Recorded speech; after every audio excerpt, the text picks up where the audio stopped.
جس جمہوریت کے اندر لوگ نکلتے نہیں ووٹ ڈالنے کے لیے، 15-20% ٹرن آؤٹ ہوتا ہے، وہ جمہوریت تو ہوتی نہیں ہے. اس کا مطلب کہ لوگوں کو فرق ہی نہیں پڑتا کون آئے کون جائے، یعنی لوگ ڈی پولیٹیسائز ہو جاتے ہیں. اب ہماری تاریخ کیا ہے؟ پچھلے 60 سالوں کے اندر آدھا وقت فوج نے حکومت کی ہے، آدھا وقت دو خاندانوں نے کیا ہے. اور جب ملٹری ڈکٹیٹرشپ آتی تھی تو اس کی پہلی کوشش ہوتی تھی کہ لوگ ڈی پولیٹیسائز ہو جائیں، کہ پولیٹکس بہت بری چیز ہے، لوگ پولیٹکس سے ہٹ جائیں. اور وہ اس لیے چاہتے تھے کہ جب ایک لوگ ڈی پولیٹیسائز ہو جاتے ہیں تو اس کا مطلب یہ ہوتا ہے کہ ان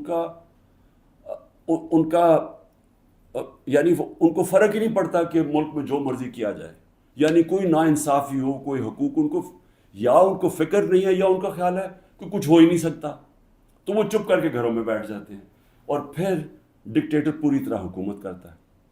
اب یہ وہی فیز آ گیا کہ ایک آہستہ آہستہ ایوولوشن سے ہمارا ملک آگے بڑھنا شروع ہوا. ہم نے ایک بہت بڑی موومنٹ ہوئی جس کو کہتے ہیں لائرز موومنٹ. وکیل جب آزاد عدلیہ کے لیے نکلے، میں جیل میں گیا، ہم نے سب نے شرکت کی. وہ پہلی دفعہ پڑھے لکھے طبقے نے شرکت کی کہ جب تک عدلیہ آزاد نہیں ہوگی ہمارے حقوق کی حفاظت نہیں ہوگی، اور آزاد عدلیہ جمہوریت کی حفاظت کرتی ہے. تو وہ ایک بہت بڑا مائل سٹون تھا، کیونکہ ہمیشہ پاکستان کی عدلیہ جدھر پاور ہوتی تھی، جو حکومت ہوتی تھی اس کے ساتھ چلتی تھی، اور نظریہ ضرورت لے آتی تھی کہ آئین بھی اگر طاقتور توڑنا چاہے تو اس کو موقع دے دیتی تھی آئین توڑنے کا. اس لیے ہمارے کبھی صحیح معنی میں حقیقی جمہوریت آئی نہیں. اور حقیقی جمہوریت کا مطلب ہے حقیقی آزادی. دیکھ لیں، پہلے یہ سمجھ آئے، جمہوریت جب حقیقی ہوتی ہے تو اس کا مطلب آپ کے جو فنڈامنٹل رائٹس ہیں، آپ کے جو حقوق ہیں، ان کی حفاظت کرتی ہے ملک کی عدلیہ. ملک کی عدلیہ گورنمنٹ کو کوئی غلط کام کرنے نہیں دیتی، کیونکہ وہ آئین کے بیچ میں چلتی ہے. اور پھر جب آپ کے ملک کے اندر لوگوں کے حقوق مل جاتے ہیں اور ان کی عدلیہ ان کے حقوق کی حفاظت کرتی ہے، وہ آزاد ہو جاتے ہیں اور وہ ملک پھر اوپر چلے جاتے ہیں.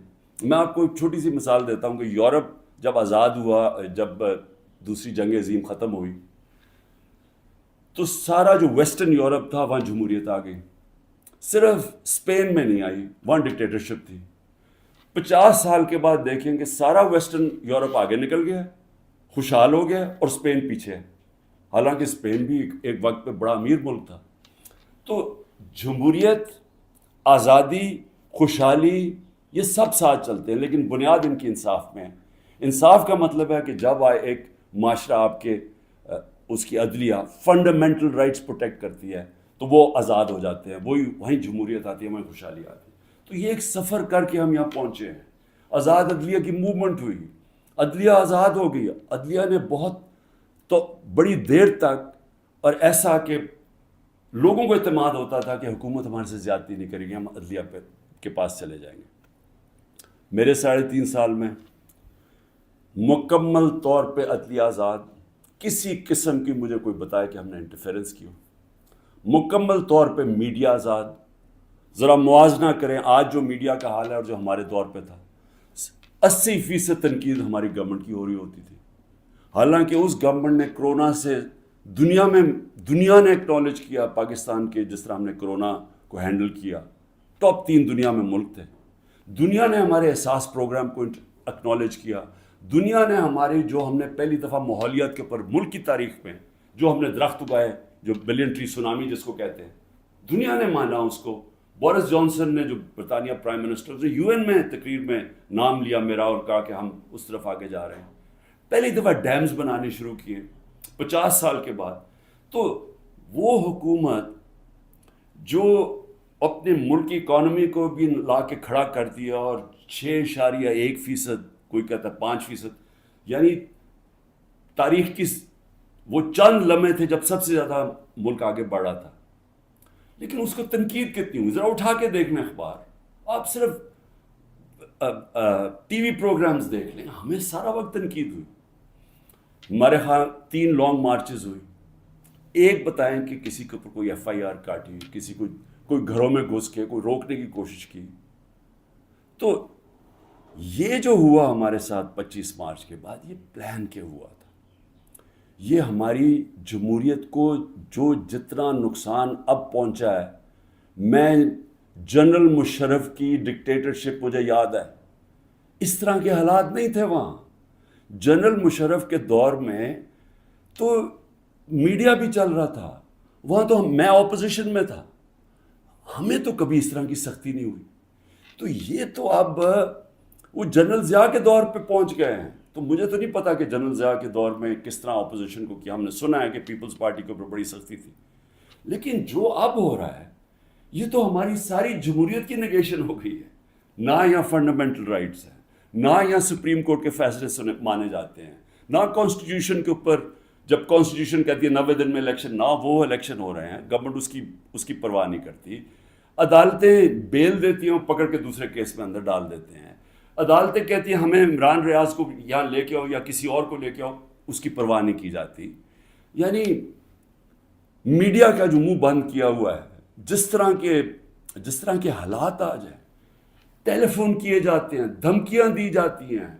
ہمارے جو لوگوں کو اب یہ توڑ رہے ہیں اور جو کہتے ہیں کہ جی میں تحریک انصاف چھوڑا ہوں، میں فوج سے بڑا پیار کرتا ہوں، ذرا ان سے ذرا چپ کر کے بیٹھ کے پوچھیں کہ ان سے کیا کیا ہے. ان کی دھمکیاں دی گئی ہیں کہ تمہاری فیملیز کو نہیں ہم چھوڑیں گے، تمہارے بزنسز ختم کر دیں گے. یہ کب ہوا تھا پاکستان کی تاریخ میں؟ ان کے رشتہ داروں کو پکڑ لیتے ہیں، جو باہر بیٹھے ہوئے پاکستانی، وہ اگر ٹویٹ کر دیں ان کے رشتہ داروں کو پکڑ لیتے ہیں یہاں پاکستان میں، جن کا کوئی تعلق ہی کسی سے نہیں ہے. یعنی جس طرح کی چیزیں اب ہو رہی ہیں، اس کا تو کوئی تصور بھی نہیں کوئی کر سکتا تھا ہوگا. تو جمہوریت تو ختم ہو گئی ہے پاکستان میں. اس لیے میں آج اپنی سپریم کورٹ، اپنے 15 ججز سپریم کورٹ، اپنی ساری قوم کی طرف سے، وہ پارٹی جو اس وقت سب سے بڑی پارٹی ہے پاکستان میں اس کی طرف سے، بلکہ اپنی عوام کی طرف سے میں آپ کو آج اپیل کرتا ہوں کہ سارا ملک اب آپ کی طرف دیکھ رہا ہے. یہ تاریخ یاد رکھے گی آپ کا رول. اب تک ہمیں ایسے نظر آ رہا ہے کہ آپ طاقتور کے سامنے آپ آہستہ آہستہ اپنی پاور کنسیڈ کیے جا رہے ہیں، اپنی آزادی کھوئے جا رہے ہیں. ہمیں نہیں نظر آ رہا کہ آپ سٹینڈ لینے کے قابل ہیں ان طاقتور کے سامنے. کیونکہ جس طرح ہمارے فنڈامنٹل رائٹس ہر روز، میں ہر روز کی اب بات کر رہا ہوں، رات عمر ایوب کے گھر میں گھسے، وہاں سارا دوسری دفعہ گھر میں گھسے، وہ تو چھپا ہوا ہے، اس کا سارا گھر توڑ دیا. شہزاد اکبر وہ انگلینڈ بیٹھا ہوا ہے، اس کا جو بھائی ہے وہ پوری طرح نارمل نہیں ہے، وہ اسپیشل چائلڈ ہے، جس طرح ذل شاہ تھا. رات اس کے گھر میں گھسے، اس کو اٹھا کے لے گئے. یعنی جو ہو رہا ہے ہر روز ہمارے فنڈامنٹل رائٹس کی وائلیشن ہو رہی ہے. اور پھر کوئی اس وقت ہمیں نظر نہیں آ رہا کہ ہمارے کو حفاظت کرنے کے لیے ایک ایسی عدلیہ ہے جو ہمارے رائٹس کو پروٹیکٹ کرے گی. تو میں اس لیے آپ سے اپیل کر رہا ہوں کہ یہ بڑی مشکل سے ہم جمہوریت کا سفر طے کر کے یہاں پہنچے. اس وقت آپ کو سٹینڈ لینا پڑے گا، نہیں تو تاریخ یہ یاد رکھے گی کہ جب قوم کو ضرورت تھی کہ ایک فیشسٹ گورنمنٹ جو بالکل جمہوریت کو رول بیک کر رہی ہے، وہ جب یہ کر رہی تھی تو پاکستان کے سپریم کورٹ نے جمہوریت اور اپنی جو ڈیوٹی تھی، ان کی جو ذمہ داری تھی کہ پاکستان کی جمہوریت، پاکستان کی عوام کے ساتھ کھڑے ہوں، انہوں نے اپنا وہ ذمہ داری پوری نہیں کری. اس لیے میں بڑے رسپیکٹفلی آپ سے آج اپیل کر رہا ہوں کہ سب سے پہلے تو ایک کام کریں کہ ہماری جو عورتیں جیلوں میں ہیں، جنہوں نے صرف اپنا رائٹ تھا، ان کا حق ہے، آئین ان کو حق دیتا ہے پرامن احتجاج کرنے کا، جدھر بھی کر سکتی ہیں. اگر انہوں نے مجھے دیکھا، ہمارے لوگوں نے دیکھا کہ مجھے غیر قانونی طریقے سے اغوا کر کے لے کے جا رہی ہے رینجرز جو پاکستانی فوج ہے، اور لوگوں کو ڈنڈے مارے، مجھے مارا، جس طرح مجھے لے کے جا رہے تھے، تو کیا ان کا حق پرامن احتجاج کرنے کا نہیں تھا؟ اور انہوں نے کدھر احتجاج کرنا تھا؟ GHQ کے سامنے کرنا تھا، جو بھی آرمی جدھر ہوگی ادھر ہی کرنا تھا، کنٹونمنٹ میں کرنا تھا، اور کدھر جا کے وہ احتجاج کرتے. پرامن احتجاج کرنا ان کا حق تھا. جو وہ نہیں کرنا، جس نے بھی کیا ہے اس کے اوپر سخت ایکشن لینا چاہیے. جنہوں نے جلایا، جنہوں نے توڑ پھوڑ کی. میں پہلے دن جب سپریم کورٹ کے چیف جسٹس کے سامنے کہا، مجھے تو پہلی دفعہ پتہ چلا ہوا کیا، میں نے تو تب مذمت کی تھی، اور میں کہا ان کے اوپر ایکشن لو، کیونکہ غیر قانونی چیز کے اوپر ایکشن لو. لیکن اس کی آڑ میں جو ہو رہا ہے، جس طرح یہ ملک کو ساری جمہوریت رول بیک کی جا رہی ہے، ایک پوری پارٹی کو بین کر، سب سے بڑی پارٹی کو پکڑ کے ہر آدمی کو جیلوں میں ڈالا جا رہا ہے. تو یہ پی ٹی آئی کے خلاف نہیں ہے، یہ جمہوریت کے خلاف ایکشن ہو رہا ہے، یہ ملک کی آزادی کے خلاف ہو رہا ہے. یہ تو ہمیں غلام بنایا جا رہا ہے، کہ ہمیں طاقت کا غلام بنایا جا رہا ہے. ہمیں یہ قانون کی حکمرانی نہیں ہے، اب یہ طاقت کی حکمرانی آ گئی ہے، یہ جنگل کا قانون ہے. تو آپ کو نمبر 1 وہ عورتیں جنہوں نے کسی جلاؤ گھراؤ میں نہیں تھیں، صرف وہ اپنا جو ان کا حق ہے، آئین حق دیتا ہے پرامن احتجاج کا، اس کی وجہ سے جیلوں میں ہیں. اور میں آپ کو بتا رہا ہوں کہ ان کے اوپر زیادتیاں ہو رہی ہیں، ہر کے نہیں. میں نے اڈیالہ جیل سے نہیں سنا کہ عورتوں سے زیادتی ہوئی، صرف ان کی کنڈیشنز بری ہیں جس طرح ان کو ٹھہرایا ہوا ہے، لیکن اور جگہ سے خبریں آ رہی ہیں. تو میں سب سے پہلے آپ سے ریکویسٹ کرتا ہوں، سو موٹو ایکشن لے کے ان کو تو باہر نکالیں. دوسرا، جوڈیشل انکوائری کریں، بھئی پتہ تو چلائیں کہ کس نے یہ جلاؤ گھرائی کیا ہے. ساری دنیا کے اندر اگر کوئی انسیڈنٹ ہوتا ہے، اس کے اوپر کوئی ایک انڈیپینڈنٹ انکوائری ہوتی ہے. گورنمنٹ نے تو سیدھا الزام لگا دیا ہے، کیونکہ یہ تو پہلے سے تیاری کر کے بیٹھے ہوئے تھے. ان کی تو پہلے سٹیٹمنٹ سن رہے ہیں کہ انتظار میں بیٹھے ہوئے تھے کوئی موقع ملے کہ تحریک انصاف کو کسی طرح میچ سے باہر نکالا جائے، کیونکہ میچ یہ کھیل ہی نہیں سکتے. لیکن عدلیہ کا تو کام ہے کہ کم از کم اس کے اوپر ایک انویسٹیگیشن تو کروائیں، پتہ تو چلوائیں کہ کون ذمہ دار ہے اس کا. اور آپ کی پوری مدد کریں گے ہم، جو ذمہ دار ہے میں آپ کو کہوں گا ان کو سزائیں دو. لیکن ساتھ ساتھ ہمارے مطابق 25 لوگ شہید کیے گئے، سیدھی گولیاں مار کے مارا گیا. اس کے علاوہ کئی 100 لوگوں کو گولیاں لگی ہیں. کون سی دنیا کے اندر پرامن احتجاج کے اوپر گولیاں چلائی جاتی ہیں اور پھر انویسٹیگیشن ہی نہیں ہوتی؟ کسی کے پاس ویپن نہیں تھی جن کو مارا گیا. کیا ان کا کیا ملک کی کوئی ذمہ داری نہیں ہے کہ کسی کو آپ قتل کرتے ہیں اور کوئی پوچھنے والا ہی نہیں ہے کہ کیا ایک جان لی ہے آپ نے؟ ان کے بھی گھر میں ماں باپ، بچے، بہن بھائی ہیں، تو کیا کوئی انویسٹیگیشن نہیں کرنی چاہیے اس کے اوپر؟ ابھی تک کوئی انویسٹیگیشن ہی نہیں ہے. 25 لوگ ہیں جس میں سے 18 ہم آئیڈینٹیفائی کر بیٹھے ہیں، باقیوں کو اتنے خوف زدہ ہیں، لوگ چھپے ہوئے ہیں، ان کے رشتہ دار ڈرے ہوئے ہیں بتاتے ہوئے. جو لوگوں کو گولیاں لگی ہیں وہ کوئی گھروں میں آئے ہوئے ہیں، کیونکہ انہوں نے ہاسپٹل سے جا کے ان کو پکڑ لیا. جن کو گولیاں لگی ہیں ان کو جا کے پولیس نے ان کے اوپر کیسز کر دیے. یہ خوف کی فضا ہے. تو کم از کم ایک جوڈیشل انکوائری میں دونوں چیزیں ہوں. جنہوں نے غلط جلایا اور کور کمانڈر کا گھر، ایکشن لے ان کے اوپر. اور جنہوں نے جن لوگوں کو پرامن احتجاج کرتے ہوئے گولیاں ماری ہیں، ان کے اوپر بھی تو اس ملک قوم کا حق ہے پتہ چلوانا کہ کون قصوروار ہے. اور پھر تیسری چیز، جب ایک ملک کے اندر عدلیہ کے فیصلے نہیں مانے جاتے اور ججز وہاں بیٹھ کے رو پڑتے ہیں کہ ہم کیا کریں، ہم آپ کو بیل دیں گے، وہاں سے پھر پکڑ لیں گے، تو آپ بہتر یہ ہے کہ آپ پریس کانفرنس ہی کر دیں اور کہیں جی میں تحریک انصاف کا حصہ نہیں ہوں. تو یہ جو تماشا ہو رہا ہے، یہ تو سب سے زیادہ ہماری عدلیہ کے اوپر اب ساری قوم دیکھ رہی ہے کہ ایک آدمی کے اوپر سارے کچھ، وہ دہشت گرد بھی ہے، وہ سب کچھ ہے، لیکن ایک چیز وہ کہہ دے کہ جی میں آج تحریک انصاف چھوڑ رہا ہوں تو وہ سارا کچھ معاف ہو جاتا ہے. تو یہ کون سا قانون ہے؟